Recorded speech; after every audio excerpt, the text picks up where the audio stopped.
Hello and welcome, everybody.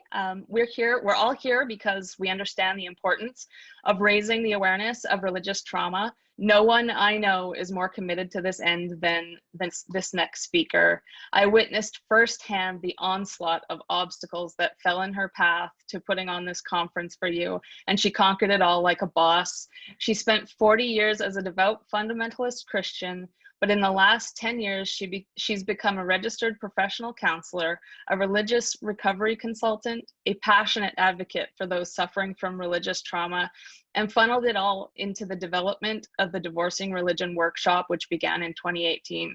This amazing woman has earned my immense respect, and I'm honored to introduce you to my good friend, Janice Selbie. So thank you for that introduction, my friend. And it's really nice to see so many friendly faces. I'm just appreciative of everyone who is attending and participating in my dream, the Conference on Religious Trauma. Some of you may have seen me or heard me on other podcasts talking a little bit about my own deconstruction and what that was like. So I will recap that a little bit right now. I won't go into all the detail, but I like to call it my extemony. So I'm going to give you a little brief version of my extemony. I am Canadian. I was raised in British Columbia in a medium-sized town and in a family of evangelical parents. So they did believe that the Bible was the true, inspired, inerrant, literal Word of God. I did not go to a Christian school and I was not homeschooled. We went to public school and we were allowed to have TV, and as a teenager I could wear some makeup and some jewelry, within parameters that were approved by my folks. It wasn't until I got married to a fellow who wanted to become a professor, a theology professor. And then we moved to a small town in Alberta where he attended a very conservative Bible college. And by that time, we had a couple of kids. So I was home with the kids, very happy to be a Sam, a stay-at-home mom. And I really started doing a deep dive into fundamentalism once our oldest daughter was old enough to start school, because at that point I decided that homeschooling was the best way for a Christian parent to be able to educate their child and keep them out of the clutches of the devil and those wicked secular humanists, of which I am now a member. So homeschooling really kind of started me on the deep dive down fundamentalism, but also I noticed there were these ladies who would come into the grocery store in that small town, and they didn't look like the rest of us ladies. They always had their hair covered in a bun, and it was covered with fabric, and they always wore very modest dresses. And I asked my husband, who was my husband at the time, what's going on here? I didn't think we had Amish people in Canada. And he said, they're not Amish, but they are a type of Mennonite, closed Mennonite. And he said, look in the Bible, in the New Testament, and you'll find out why they dress like that.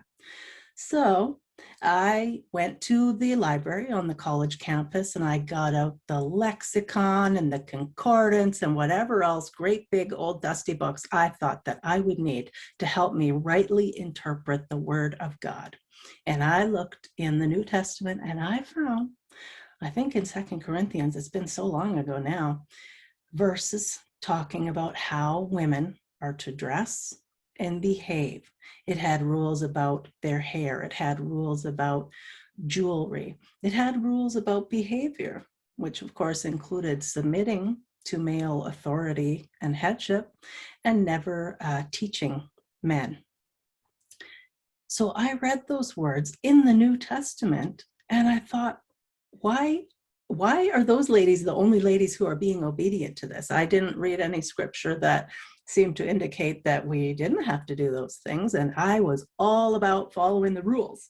And this is because growing up in a fundamentalist Christian home, I also grew up with a father who happens to be a diagnosed narcissist. And so when you combine fundamentalism and narcissism particularly in the male, who's the head of the family, it can make for an entirely unpleasant growing up experience. There were lots of rules, and there was some danger if you didn't follow those rules. So I learned quite early on that rules held great value for me as far as safety went. So I ingested that from an early age and was very much, the typical goody two shoes. If I was on the playground and looked like kids were going to fight, I'd run and get the teacher. If I thought I'd step in, if I thought I heard people being unkind to another kid, and, it earned me the nickname, the constable, because I was always on my guard.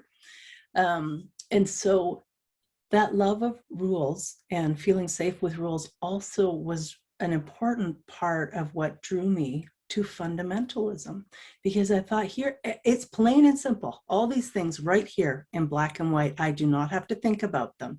This group, it was called the Haldeman Mennonites, or Church of God in Christ Mennonite, and they're all across Canada. They had rules about the fabric of your clothing if you're a woman. And I don't just mean it can't be see-through. Of course it can't be see-through.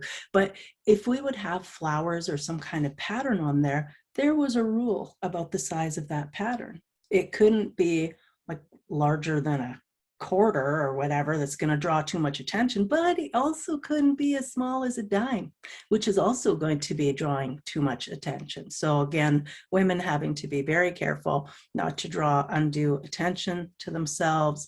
Of course, head covering. I immediately started wearing a head covering. I got rid of all my jewelry. I didn't even wear my wedding ring anymore. Certainly no makeup.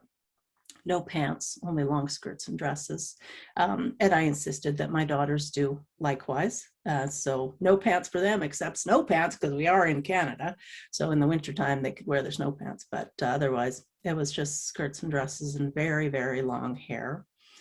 And I felt wonderful about it. I felt extremely holy and very righteous, adhering so closely to Scripture. And so that just gives you a little bit of insight into what my mind was like. I was extremely devout, I felt I had a very close walk with Jesus, walk with God, and it was my entire identity. And then we left the Bible College campus, and my husband at the time, he became a pastor in an even smaller town in Saskatchewan. And that year was my personal year of hell. Everything that could possibly go wrong, every personal tragedy that could befall my family of origin, from people getting divorced to someone going to prison, like every awful thing that could happen seemed to be happening to my family, and I could not figure it out. I mean, I spent hours in prayer quite regularly. And then finally, for me, the straw that broke the camel's back, and this was also all on the backdrop of my marriage was unraveling. There was too much stress, too much pressure. We weren't great as a couple. So the marriage was under a lot of tension. And then unfortunately, our precious youngest daughter received a life-threatening diagnosis. And for me, that was it. That was the straw that broke the camel's back. And it really shook me loose from my cognitive dissonance. It allowed me to finally poke my head up above the ground and start looking around, because I thought, I have bet on the wrong horse. It's not Christianity. No one has tried as hard as I have to try and be adherent to Scripture, to try and live a godly life, to consistently love my neighbor, be a servant, embody all those attributes, be the Proverbs 31 wife. You all know what I'm talking about there. I didn't know anyone who had tried so hard and yet had just been, besides Job, suffering continual losses. And so I figured at that point, maybe I better start looking elsewhere, seeing if there were other religions or philosophies that would make more sense, help me understand things.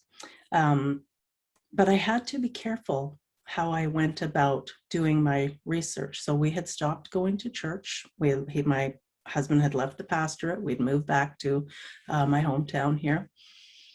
I'd had to put the children into school because our hometown's very expensive and my income was needed. So I started working at the hospital, which was the first time I was rubbing shoulders with heathens as an adult person. It had been decades since I had really had any good heathen friends. And boy, the ones I met were just fantastic. And one in particular, my friend Heather, was very understanding of me and where I was coming from. So when I first started working at the hospital, I was still wearing my long skirts and dresses and so forth. I had my long hair. And Heather and I went out for coffee one time, and I leaned into her and I said, Heather, I'm starting to wonder if maybe Adam and Eve were not real people. Like, and I totally meant it. And her face, she was just like, oh.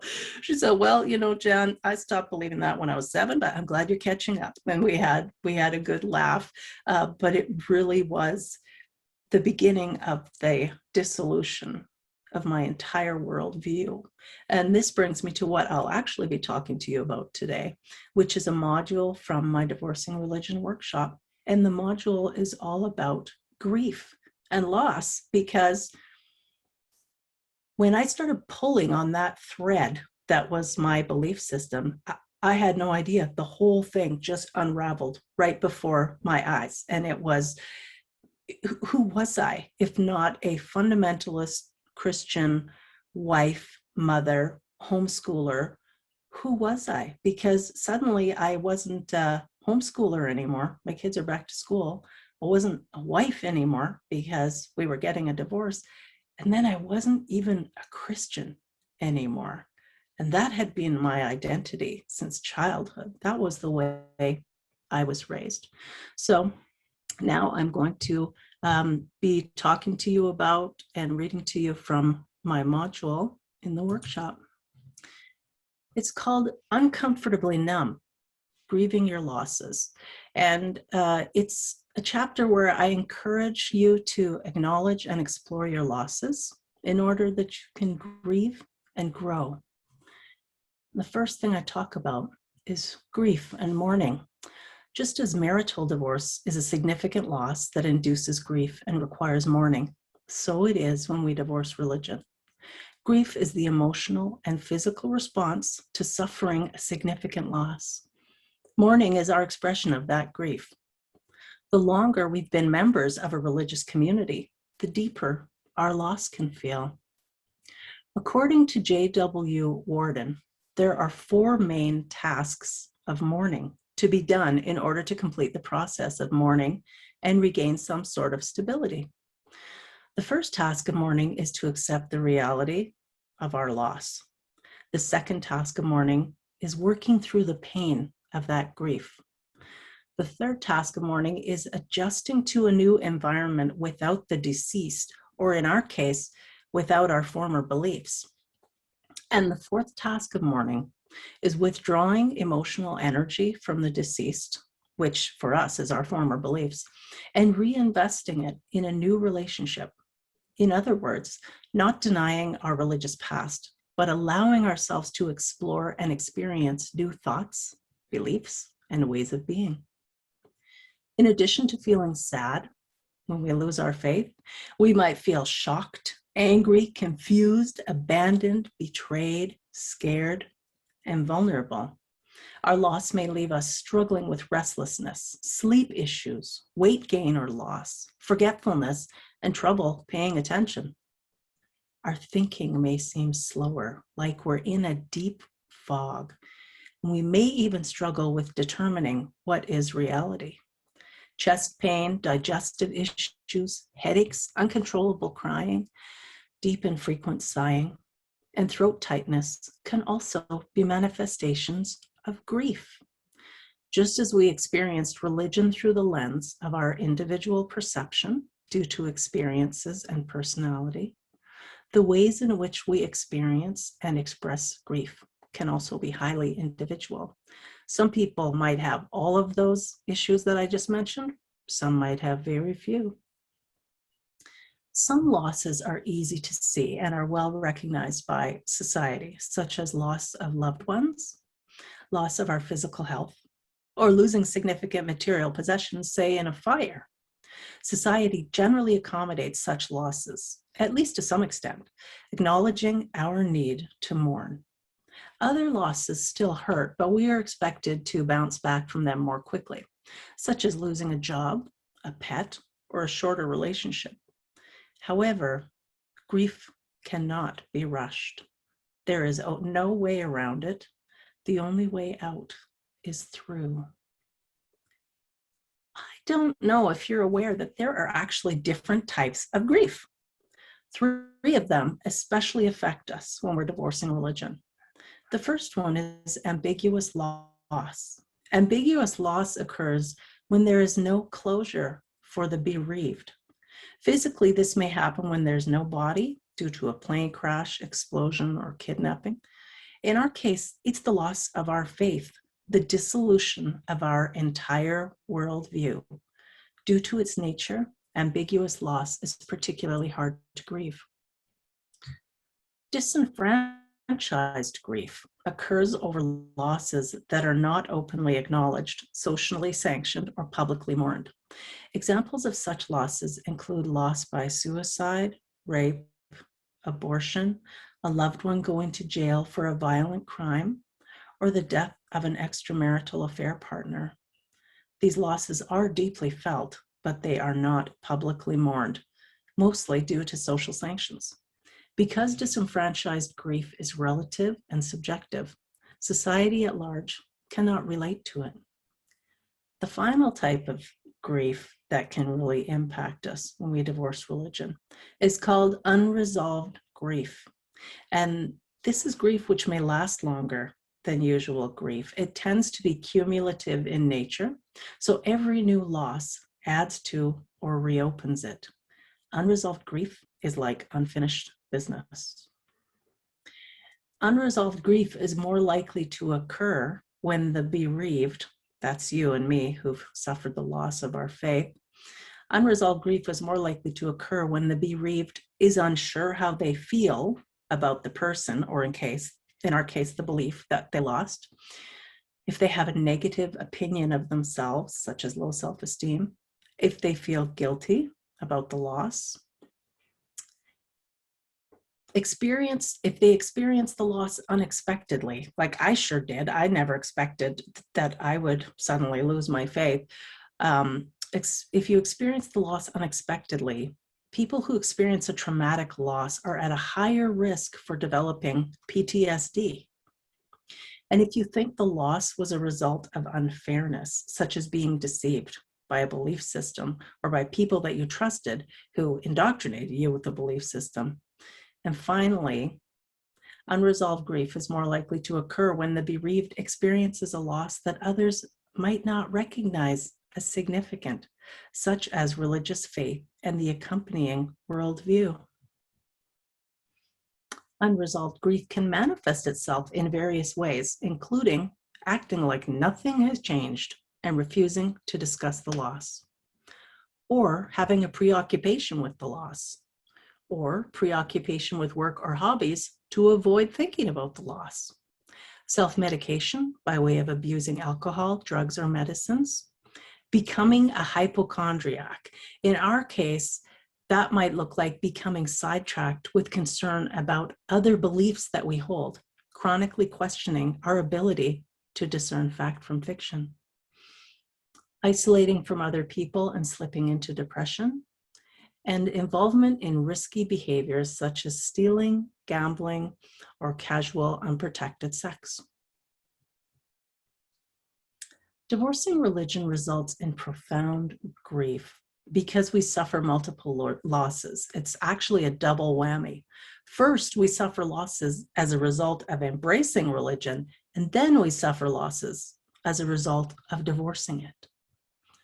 I made a list for myself what I lost to religion: freedom, identity, individual purpose, pleasure, curiosity, ability to learn and grow, my grip on reality, relationships, resources, including time, money, and energy, And there's one more thing we lose to religion. If raised in a fundamentalist home, we also lose the playfulness of childhood, becoming serious at a very early age. This can affect us throughout the rest of our lives if we do not make concerted efforts to reclaim the child inside of us. And Dr. Marlene Winnell addresses this in her book, Leaving the Fold. I also made a list of what we lose when we leave religion. First and foremost, I put community, social, emotional, and sometimes financial support. We lose a sense of a higher purpose, guidance, direction. We lose comfort and security, the security of being on the right side. We lose feeling protected. We lose hope in a very comforting fantasy about an afterlife. We lose trust in others and self. We lose our assumptive worldview. So the order that I thought the world worked in, why things made sense, how they made sense, that was all out the window. It was just chaos.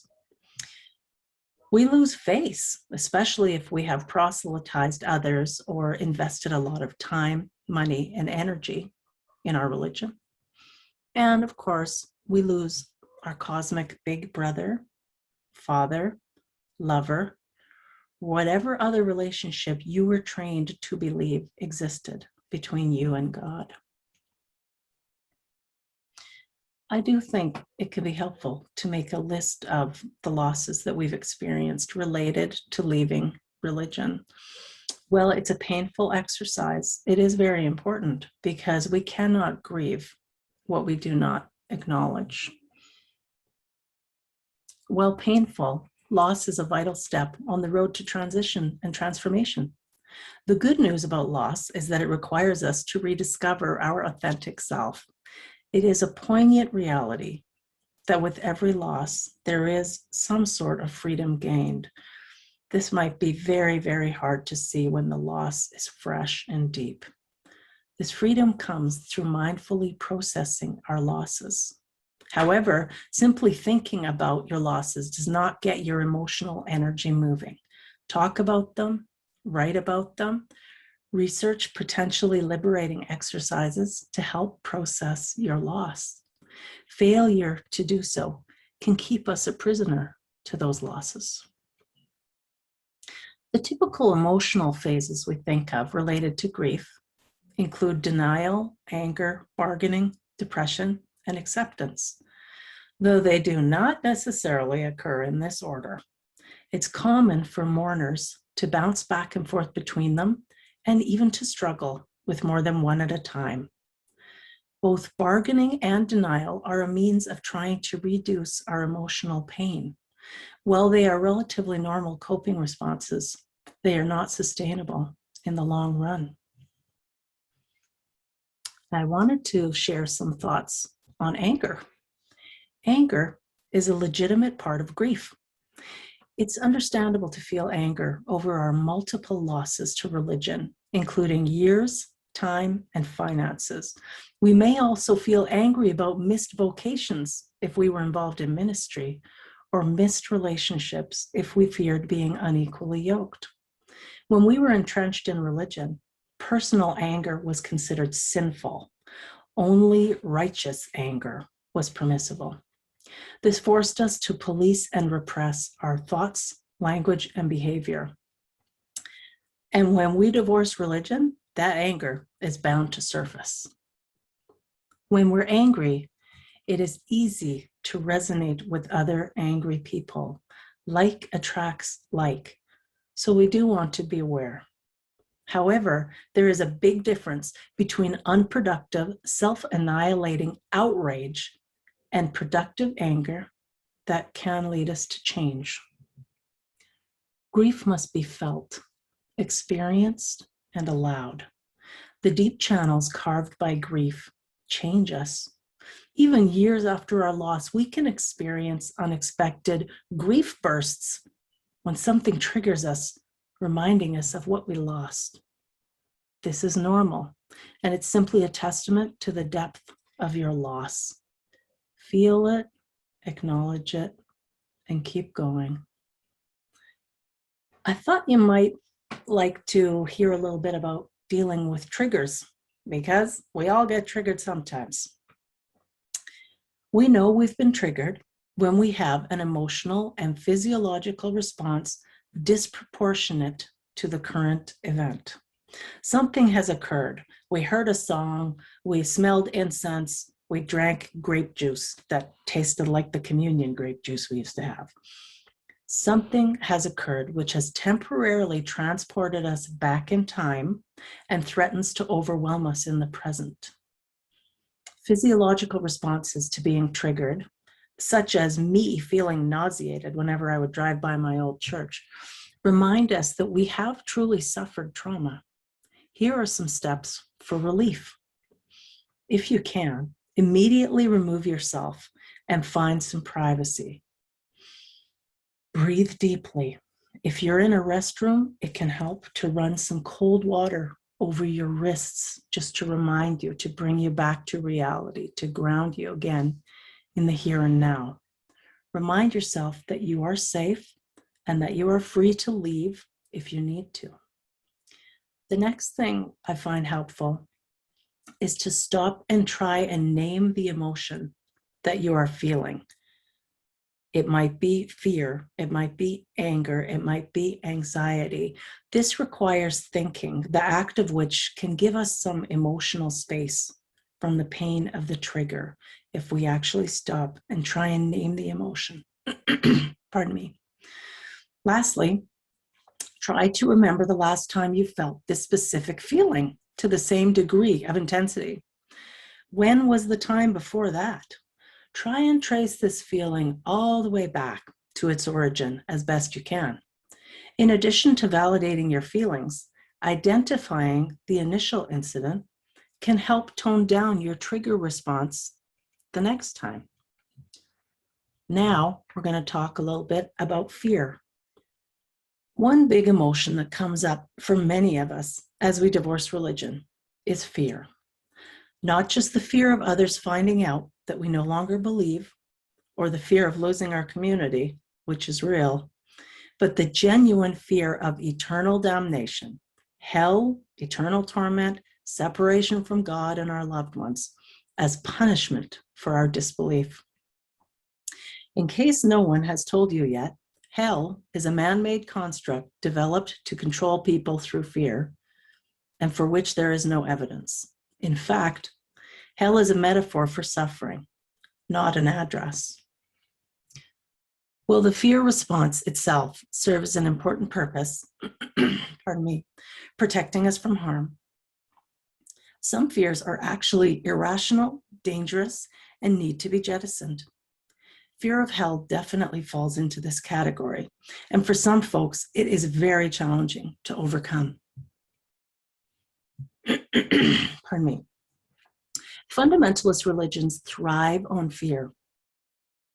They implant it initially through threats of hell, then nurture it in ways we likely aren't even aware of, such as social conformity.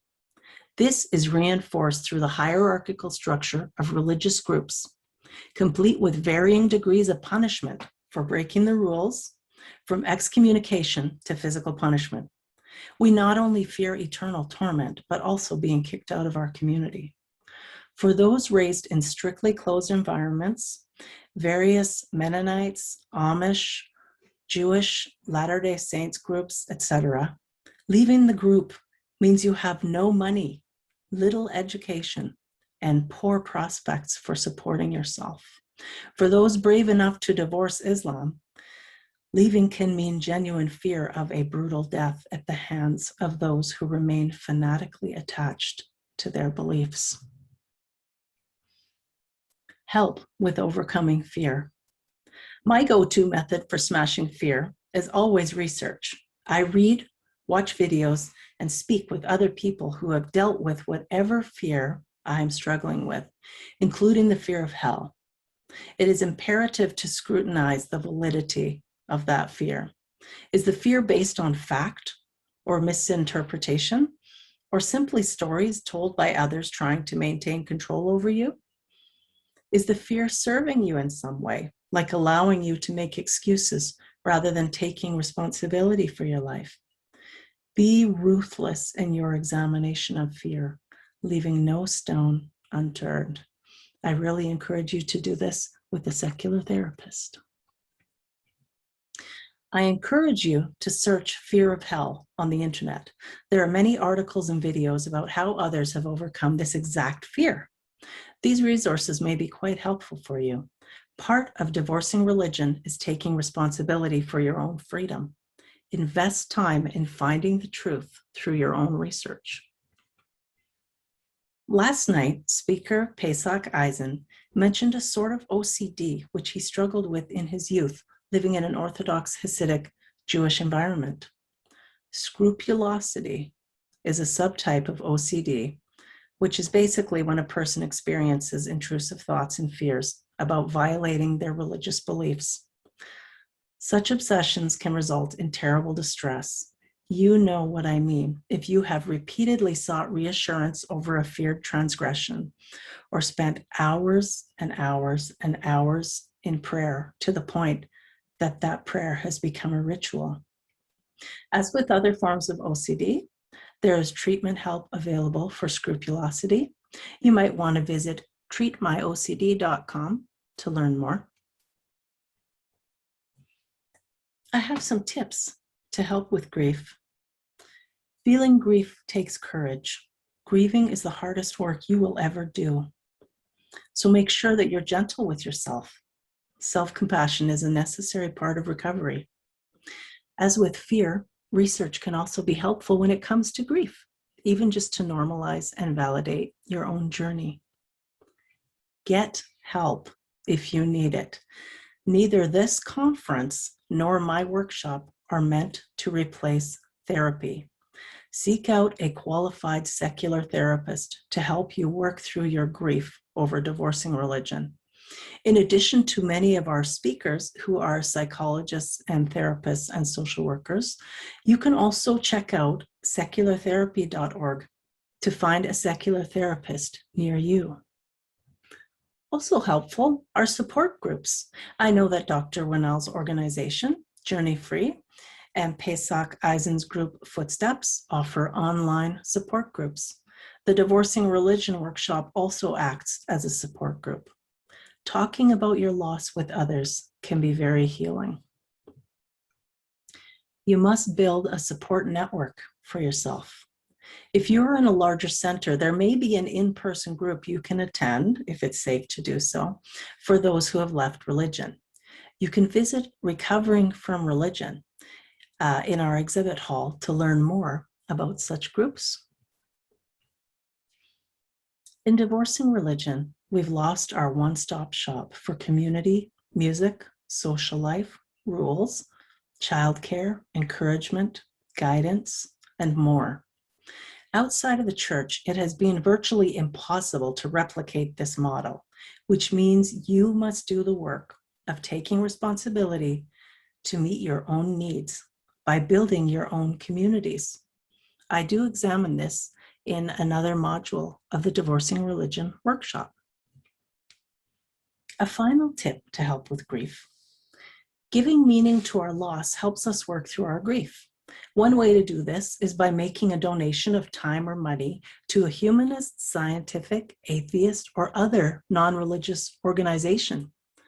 Freedom from Religion Foundation, Child Friendly Faith Project, and Planned Parenthood all come to my mind as worthy foundations and organizations that you might wish to contribute your tithe to, since you're no longer tithing at church. Oh, I'm going to talk for a minute about rituals. Take the time to truly explore and identify what you have lost. Rituals acknowledge that we are leaving one part of our life and moving into another. They both punctuate and clarify. They can be helpful in commemorating the past and looking forward to the future. As you walk through your divorce from religion, I encourage you to develop a personal ritual commemorating your losses. It can be cathartic to write a letter or poem to God outlining your disappointments in him and why you had to divorce religion. Then go to a cemetery, stand in front of a religious statue, and read that letter, or burn it, or frame it. The point is to get your feelings out, complete with tears and whatever other manifestations of your loss you might need to release. You may also ask a trusted friend to witness your ritual. Some prefer to put hammer to nail, literally pounding out their frustration, sadness, and grief. My personal favorite, burn or bury your head covering, or your Sunday tie, or any other representation of the years you spent being controlled by your former religious beliefs or group. Make a releasing ceremony out of it.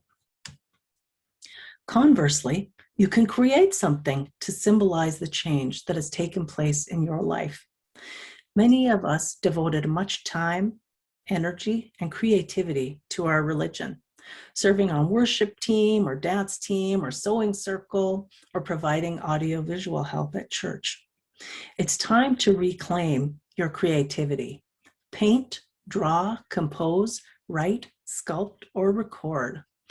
My friend Stephanie McCown has taken to creating a type of blackout poetry using old Bibles and other formerly sacred books. She blacks out every word she doesn't like in a passage and creates her own poetry with what's left, then turns these poems into works of art. You can find her on Instagram at Stephanie the Poet or on Etsy at The Art Life Creations. In doing these types of activities, you're not only reclaiming your creativity, you're relearning pleasure and how to enjoy your freedom.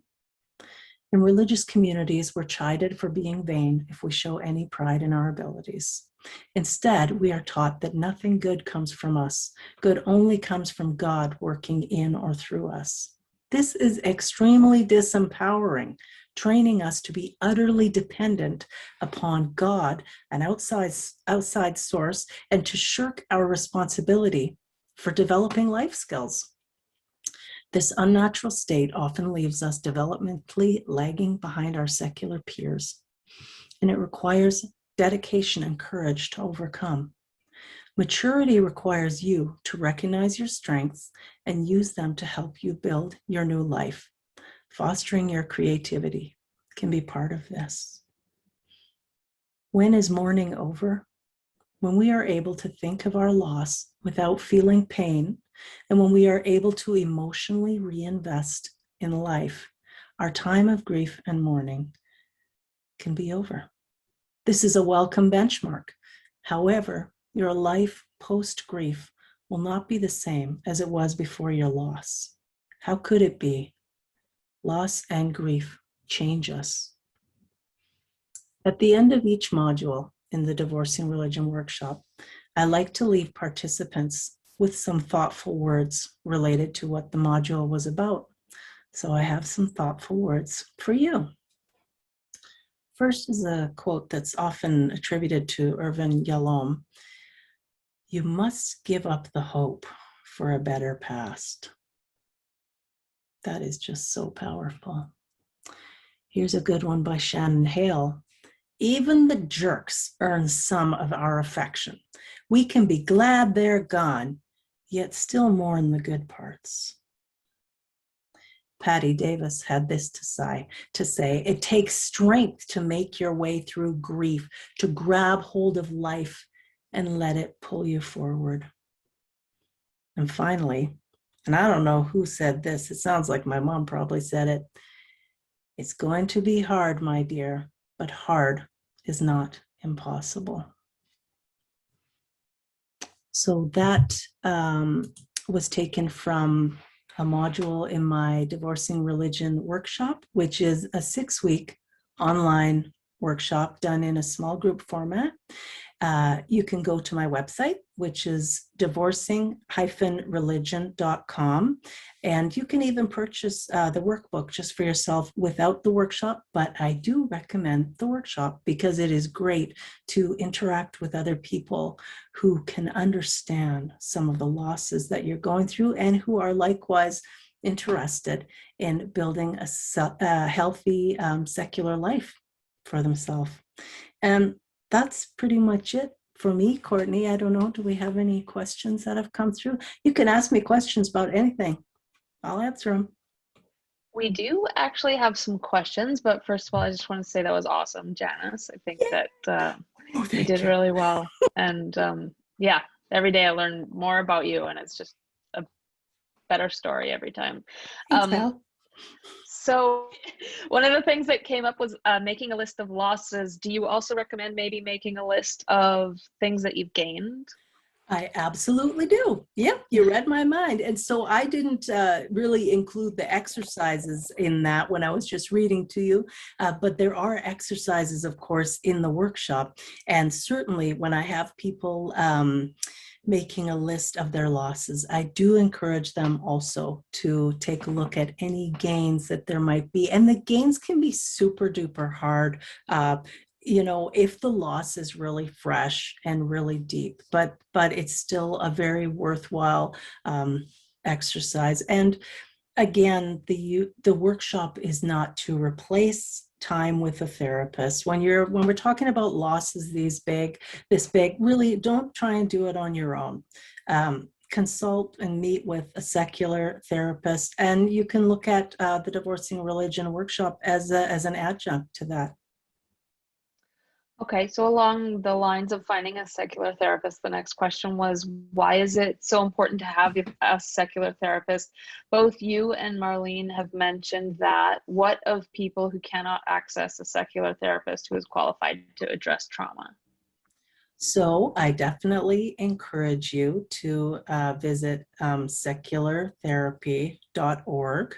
And that is a website that will have a listing of secular therapists, certainly all across the United States and some into Canada as well. Dr. Daryl Ray, if he spoke last night, he was our keynote speaker last night, and his talk really addressed this issue of people with religious trauma and religious trauma syndrome trying to get help from a therapist who remains religious, who still is religious. And it just can be very problematic. It's not to say that all religious therapists are bad therapists. I'm definitely not saying that. But when we are looking at this issue in particular of religious trauma, and a therapist is still actually involved in religion, as I say, it can be problematic. So I do encourage you to go back and listen to Dr. Ray's talk from last night. Do you have any suggestions for those of us who are secular therapists and have had personal experiences with deconstructing from religion / the church, so potential clients looking to do that work know how to find us? Oh, pardon me. Yes, I believe Dr. Winnell actually mentioned on our opening night, she was talking about a religious recovery alliance that she is putting together, I think through Journey Free. And so I think that will be a listing of therapists and coaches and people who understand about religious trauma and are happy and willing to be working with clients recovering from religious trauma syndrome. Another question, how can I communicate my secular beliefs to clients without feeling like I'm imposing my beliefs? I want to be available and open to those who need me, but I don't want to alienate religious clients. Yeah. What I do is I put it in my advertising. I advertise in Psychology Today, and I put right in there that I am secular. I can't remember if I said I'm a secular humanist, but my entire area of interest is recovery from religion and from religious trauma. So I really hammer that point home. I don't have too many religious folks who come to me. Really, I have just people who have left, because that's the demographic I'm looking for. I want people who have already left and now they're looking at, either what just happened, they're trying to put the pieces back together. or they're already looking forward about what's my life going to look like now. So I make it plain in my advertising that I'm secular. I may mention the word atheist in there. I'm not sure. And of course, when we're interviewing clients, you know, before we get together with them, because we want to see if we're going to be a good fit, we're going to try and ask really good questions to figure out where they're at. Yeah, and we want it to be about them, but definitely we need to be operating within integrity as well. And sometimes you may feel that a client is beyond your scope, or there's some particular issue with a client that they won't be a good fit with you. And so we need to be prepared then to refer them on. And there's no shame in that. And it can be very helpful to the client to do so. Okay. Well, we are at the end of the time now, but thanks for answering those questions, Janice, and for the awesome talk. Thank you, everybody, for tuning in. And I look forward to seeing you again tomorrow. Thanks, Courtney. Thanks, Janice.